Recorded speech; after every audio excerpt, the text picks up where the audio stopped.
What exactly is this deep state that we've been hearing about? Well, it is not some wild conspiracy. It is a real network of entrenched power players operating with little oversight, influencing everything from elections to foreign revolutions. And this is thanks to Tulsi Gabbard's ODNI report and the Durham Annex. These have both been declassified. This is proof now how it works. And we began to go through, and it connects so many dots. And we found what I found back in 2009 or 10. It's a largish but small group of people that are really doing this. A lot of the people in the government that are involved might think that they're just doing the right thing and this is all organic, but it is not, as you will see.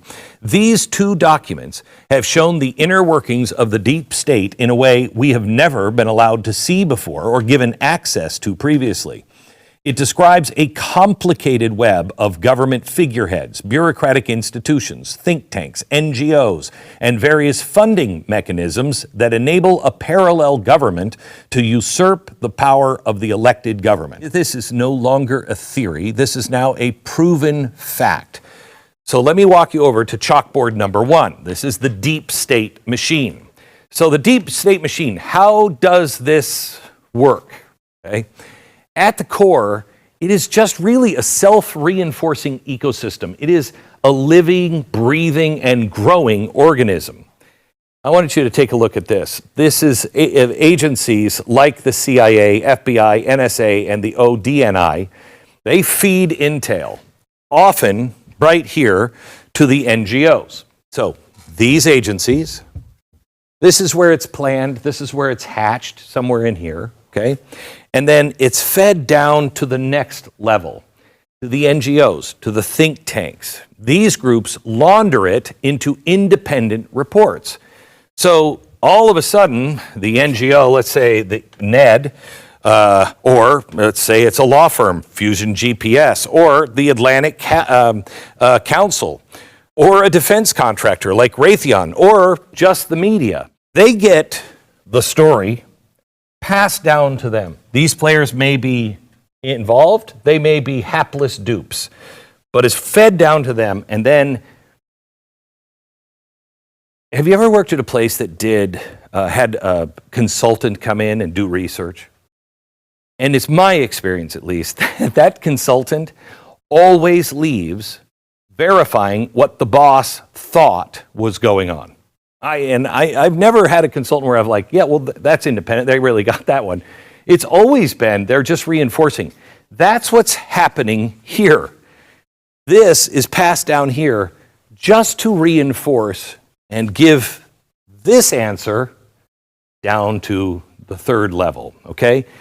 And that's the media. It amplifies. They cite anonymous sources. It's narrative engineering at its finest.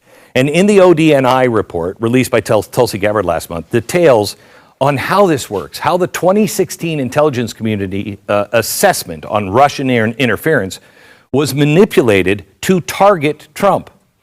But I also believe to kick the dust and the trail clean for what I'm going to show you on the other two chalkboards tonight. On December 9th, 2016, despite previous analysis that Russia did not manipulate the election, Obama's security team met in the Situation Room to discuss a new approach. The attendees included Susan Rice, James Clapper, Andrew McCabe, John Brennan, Ben Rhodes, Loretta Lynch, Jay Johnson, John Kerry, Victoria Nuland. Remember those names, okay? And they're all basically members from all of these agencies with big, scary names, the three-letter agencies we've come to expect. Now, this time, new marching orders were given. Now the goal was to change the framing. Russia had to be the bad guy, and their chosen candidate would be President Donald Trump.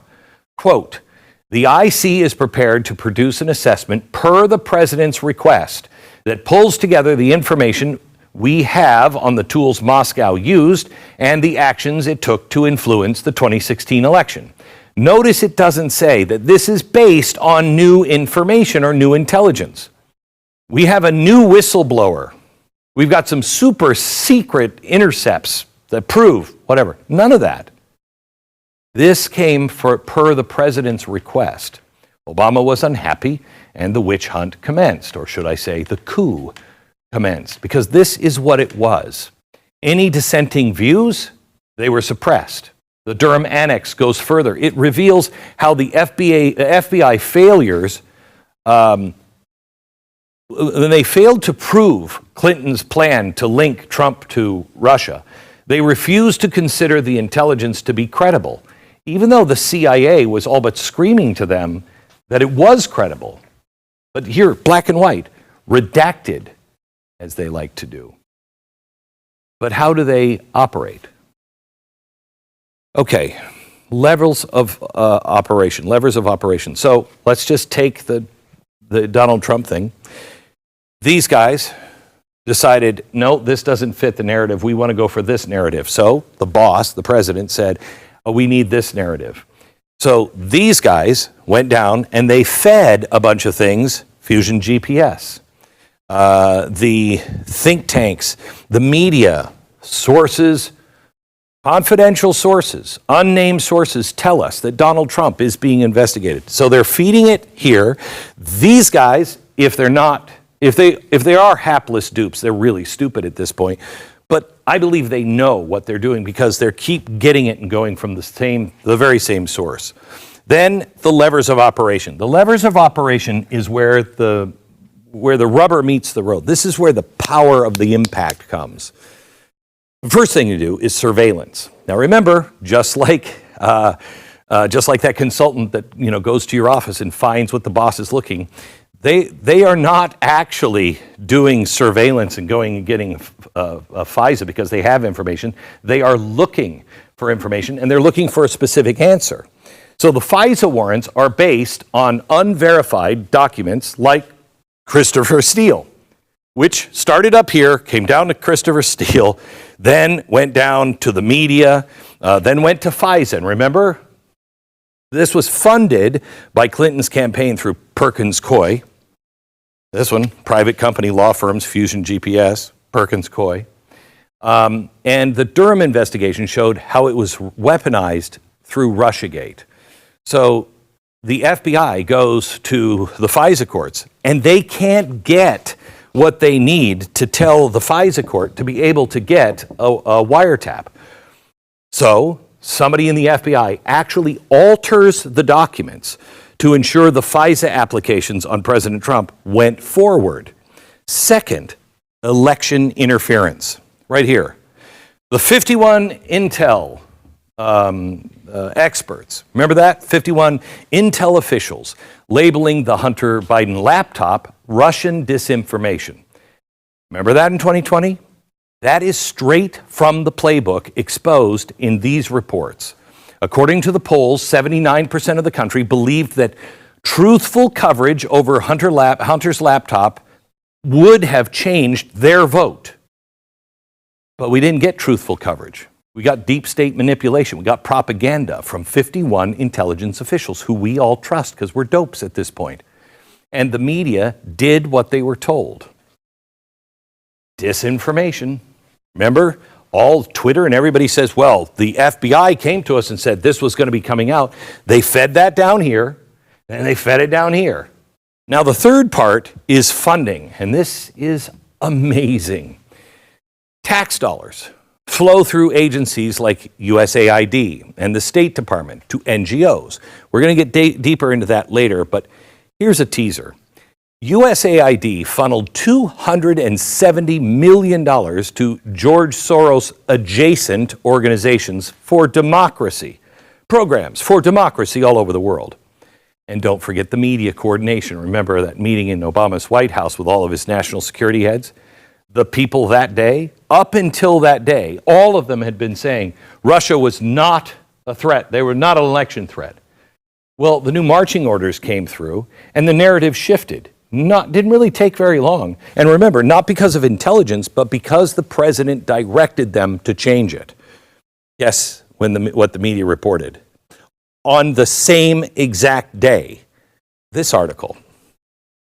Secret CIA assessment says Russia was trying to help Trump win the White House. How could they, on the same day he just said, this is what I want, somebody went out and fed it to the media and they amplified it and we're off to the races. Now, let's zoom out a bit on the chalkboard. Who are the organizations involved? At the top, we have the government core. We have CIA, DNI, FBI, DOJ, and DHS.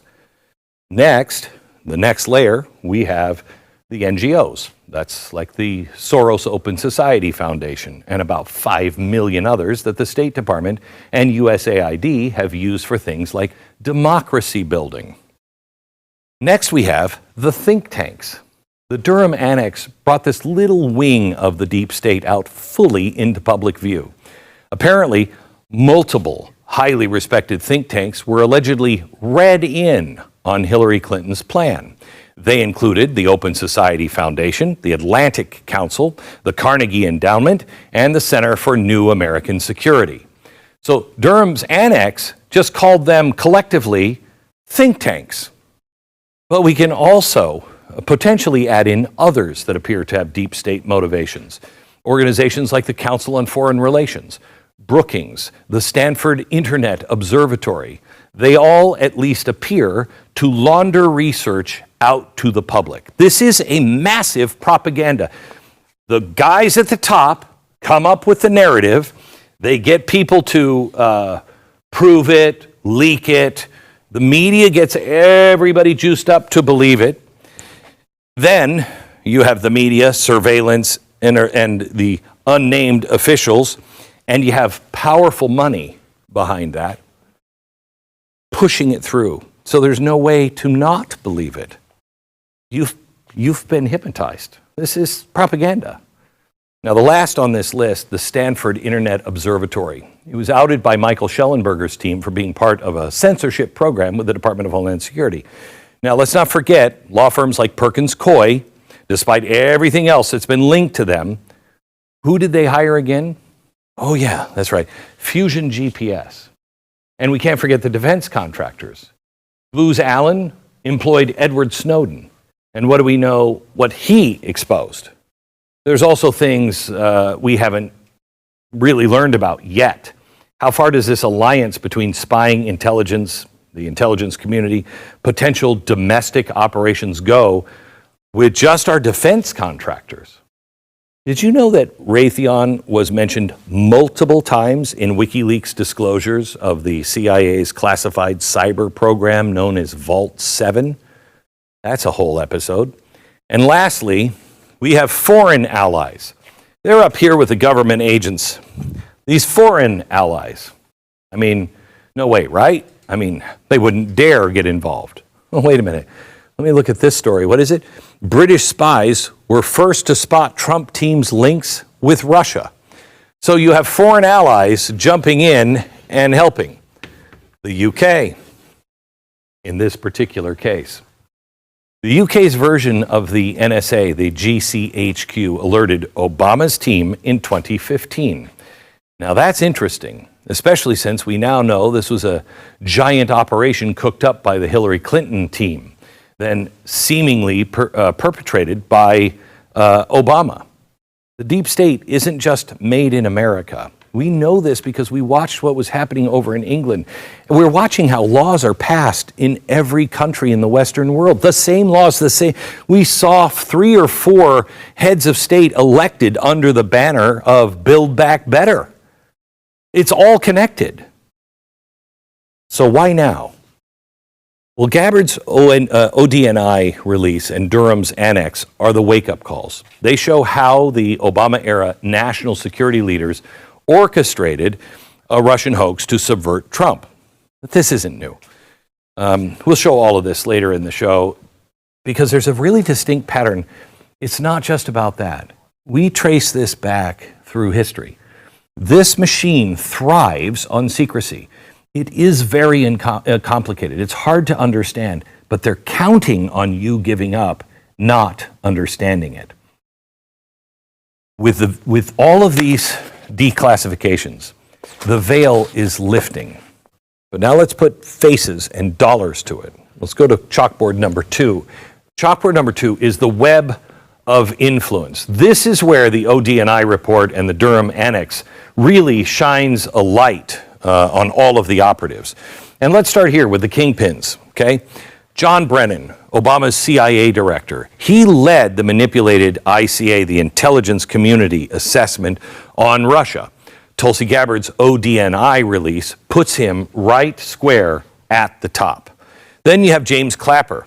He was the DNI. He signed off on that intelligence report, but he also was part of the 51 intelligence officials that lied about the Hunter Biden laptop from hell.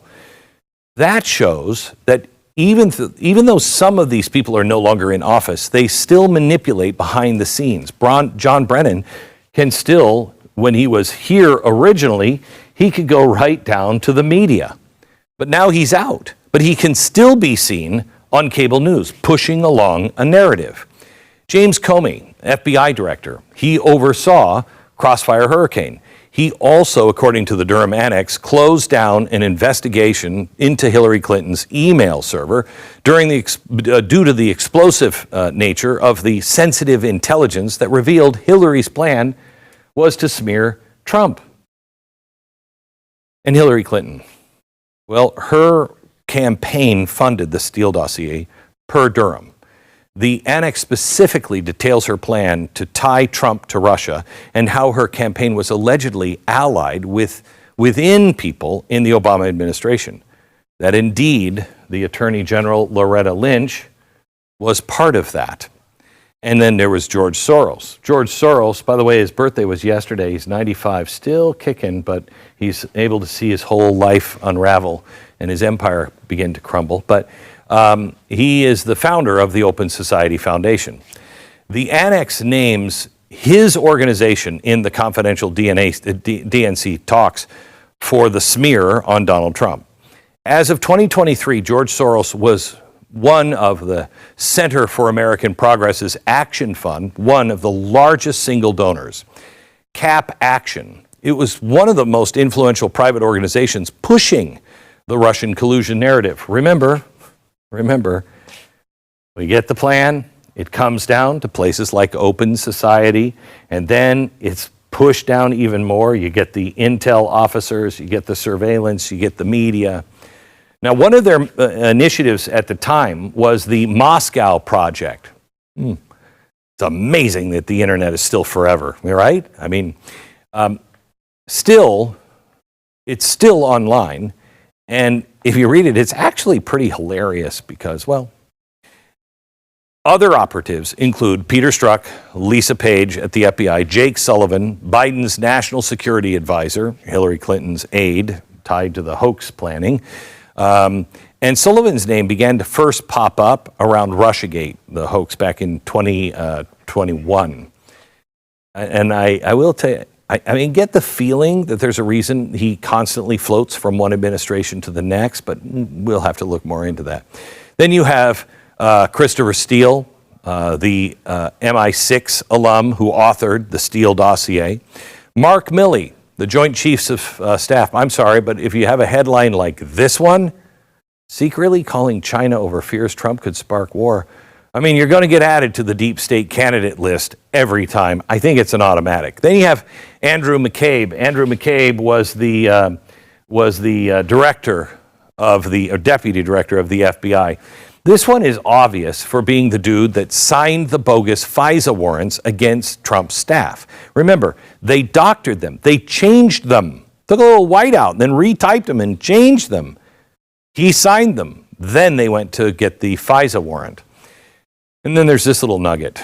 The text from Peter Strzok to Lisa Page, quote, "I want to believe the path you threw out for consideration in Andy's office, that there's no way he gets elected. But I'm afraid we can't take that risk. It's like an insurance policy in the unlikely event you die before you're 40. Wow. Now, McCabe says, I don't remember that at all. What? I don't remember that conversation.